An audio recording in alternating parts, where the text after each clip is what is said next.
Hi hello friends, నేను మీ Venkat. Welcome to our channel. Friends, ముందుగా అందరికీ నమస్తే. ఫ్రెండ్స్, ఇవాళ వీడియో ఏంటంటే thumbnail లో మీరు చూసినట్టు మన హేమక్క మళ్ళీ కొత్త డ్రామా అయితే స్టార్ట్ చేసింది. ఆ రేవు పార్టీకి నేను వెళ్ళలేదు, నేను ఇక్కడ ఉన్నానని చెప్పేసి మళ్ళీ కొత్త డ్రామా అయితే స్టార్ట్ చేసింది. ఆ డీటెయిల్స్ అన్ని ఈ వీడియోలో తెలుసుకుందాం. అక్క ఎందుకు ఆ విధంగా నిరూపించుకోవాలని ఆరాటపడుతుందో, ఈ పోరాటం ఏందో, అక్క ఆరాటంకి ఈ పోరాటానికి ఏం సంబంధం ఉందో చూసుకుందాం.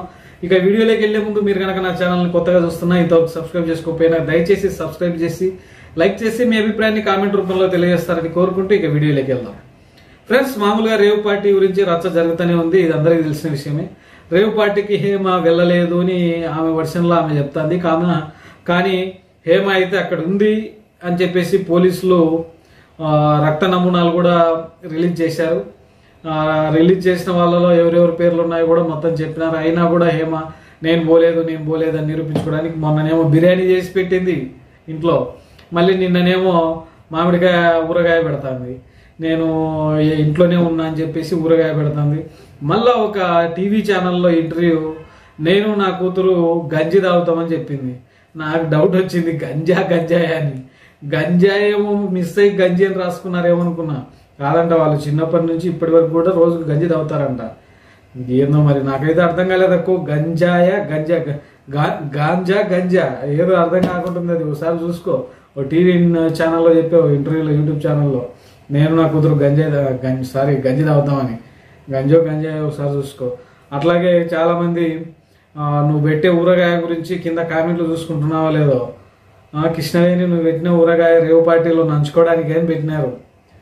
ఎందుకక్క ఈ పోరాటం? మనకి పోయినావు సరిపోయింది. 50 లక్షలంట. ఎన్ని డబ్బులు ఉండాలి ఎంట్రీ ఫీజు అంటే చెప్పలేములే. సినిమాలు అవి ఇవి తీసినారు కాబట్టి ఓన్లీ ఎంజాయ్ చేయడానికి 50 లక్షలు అంటే ఫీజులు ఉంటాయి. ఆడ మళ్ళీ రిసీవింగ్ ఉంటుంది, ఆడ ఉంటాయి కాబట్టి కామన్. దాంట్లో మనం ఆలోచించాల్సిన అవసరం ఏం లేదు. కానీ ఇదే మరి ఇంకా గుమ్మడికాయలు దొంగ అంటే భుజాలు తడుముకున్నట్టు ప్రతిసారి నేను పోలే అని తడుముకుంటున్నావు. నువ్వే చులకన అయిపోతున్నావు అక్క. ఇదైతే మాత్రం పక్క. ఎందుకంటే మన తెలుగులో బాగా అల్లరి చేసి యాక్టింగ్ చేసి అక్కవు నువ్వు.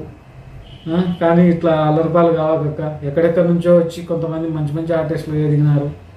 నువ్వేమో ఇక్కడే ఉండి ఈ విధంగా చేస్తాను. సరే, నీ మార్పు కోసం ఏదైనా క్రియేట్ చేసుకోవచ్చు, కానీ మరి ఇట్లాంటివే ఆ పార్టీలు ఈ పార్టీలు ఒక్కడో రకంగా మాట్లాడుతున్నారు. చూసుకో కింద కామెంట్లో. గంజి తాగిన అంటది, ప్లస్ అట్లాగే మేము మామిడికాయ పచ్చడి పెడుతున్నా, నేను ఇంట్లోనే ఉన్నా అంటది. నువ్వు అట్లాంటి దానికి ఫస్ట్ నుంచి పెట్టాలి వీడియోస్. రేవు పార్టీ స్టార్టింగ్ కాకముందు నుంచి పెట్టాలి. ఇవాళ నువ్వు అక్కడ దొరకలేదని చెప్పి, దొరికినానని చెప్పి ఇవాళ నిన్నొకటి ఇవాళ ఒకటి వీడియోలు చేసుకుంటుంటే ఎవరు నమ్మరు. అయిపోయింది ఛాన్స్. కేవలకత్వం దుకాణం బంద్. ఇది ఫ్రెండ్స్, నాకు తెలిసిన విషయం అయితే చెప్పాను. మీ అభిప్రాయం కూడా కామెంట్ రూపంలో తెలియజేయండి.